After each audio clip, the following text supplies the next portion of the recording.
తాడేపల్లిగూడెం యాగానపల్లి గ్రామంలో వెంచేసున్న శ్రీ రాజరాజేశ్వరి అమ్మవారి యొక్క సన్నిధానంలో ఈరోజు జ్యేష్ఠ బహుళ అమావాస్య బుధవారం మృగశిర నక్షత్రయుక్తంగా వచ్చింది. ఈ రోజున మహాపర్వం. ఈ రోజున ఎవరైతే ఈ నవగ్రహ పూజ, నవగ్రహ హోమం, అలాగే మృత్యుంజయ హోమం చేసుకుంటారో వారికి ఎటువంటి రుణ బాధలు ఉన్నా, శత్రు బాధలు ఉన్నా, అలాగే వివాహం కాని వారికి వివాహం, అలాగే వివాహం అయ్యి సంతానం లేని వాళ్ళకి సంతానం కలిగే ఇటువంటి మహత్తరమైన పూజ ఈ రోజున మృగశిర నక్షత్రయుక్త బుధవారం అమావాస్య వచ్చింది. ఆ సందర్భంగా మన రాజరాజేశ్వరి అమ్మవారి యొక్క పీఠంలో సుమారు ఒక 50 మంది జంటల చేత విఘ్నేశ్వర పూజ, మహన్యాసం, నక్షత్రపూర్వక నవగ్రహ మండపారాధన, అలాగే నవగ్రహ హోమం, శ్రీ రాజరాజేశ్వరి సమేత చంద్రశేఖర స్వామి వారికి ఏకవార పంచామృత ఫలరస సుగంధ ద్రవ్యాలతో అభిషేకము, అలాగే హోమం, నవగ్రహ హోమం, మృత్యుంజయ హోమం అత్యంత వైభవంగా జరుగుతోంది. కాబట్టి ప్రతి నెల కూడా ఇదే సందర్భంగా జరుగుతుంది. కాబట్టి భక్తులందరూ కూడా ఈ నవగ్రహ హోమంలో పాల్గొని వారికి ఉన్న నవగ్రహ దోషాలు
చేసుకోండి అధిదేవత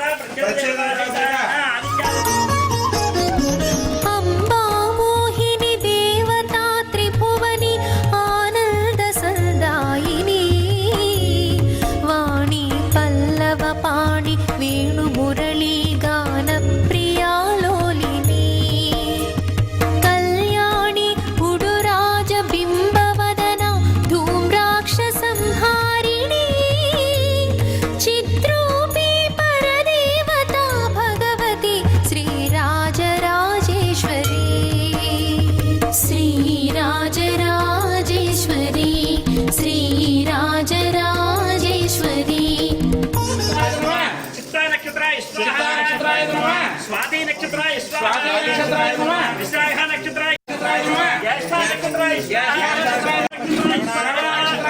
अधिष्ठा नक्षत्राय पूर्वाषाढ़ नक्षत्राय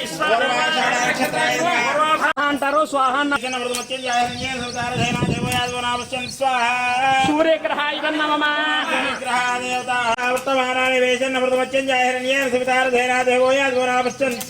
सूर्य ग्रहाय नमः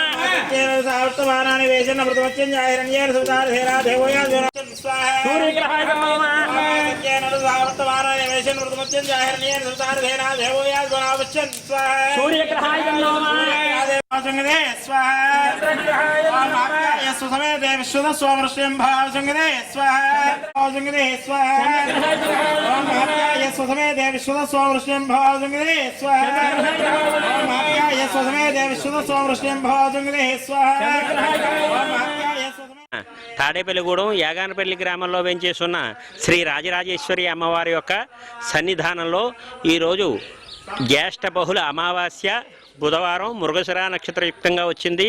ఈ రోజున మహాపర్వం.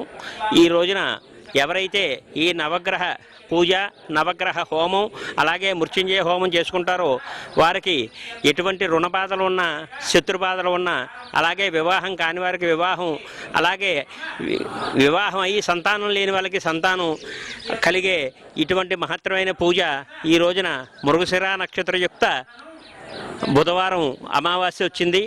ఆ సందర్భంగా మన రాజరాజేశ్వరి అమ్మవారి యొక్క పీఠంలో సుమారు ఒక 50 మంది జంటల చేత విఘ్నేశ్వర పూజ మహన్యాసం నక్షత్రపూర్వక నవగ్రహ మండపారాధన అలాగే నవగ్రహ హోమం శ్రీ రాజరాజేశ్వరి సమేత చంద్రశేఖర స్వామి వారికి ఏకవార పంచామృత ఫలరస సుగంధ ద్రవ్యాలతో అభిషేకము అలాగే హోమం నవగ్రహ హోమం మృత్యుంజయ హోమం అత్యంత వైభవంగా జరుగుతోంది.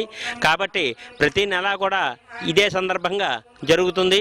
కాబట్టి భక్తులందరూ కూడా ఈ నవగ్రహ హోమంలో పాల్గొని వారికి ఉన్న నవగ్రహ దోషాలు అలాగే కంటి దృష్టి నరఘోష అలాగే ఎటువంటి దోషాలు ఉన్నప్పటికీ కూడా కొంతమందికి వివాహం చివరిదాకా వచ్చి ఆగిపోవడం అలాగే కొంతమందికి ఉద్యోగం వస్తుంది కాల్ లెటర్ రాదు అలాగా కొన్ని సమస్యలు ఉన్నాయి. అటువంటి సమస్యలు అన్నిటికీ కూడా సర్వరోగ నివారణి ఈ అమావాస్య పూజ. ఎవరైతే ఈ అమావాస్య పూజ చేస్తారో వాళ్ళకి సకల కార్యక్రమాలు కూడా దిగ్విజయంగా జరుగుతాయి. కాబట్టి ప్రతి నెల కూడా జరుగుతోంది ఈ కార్యక్రమం.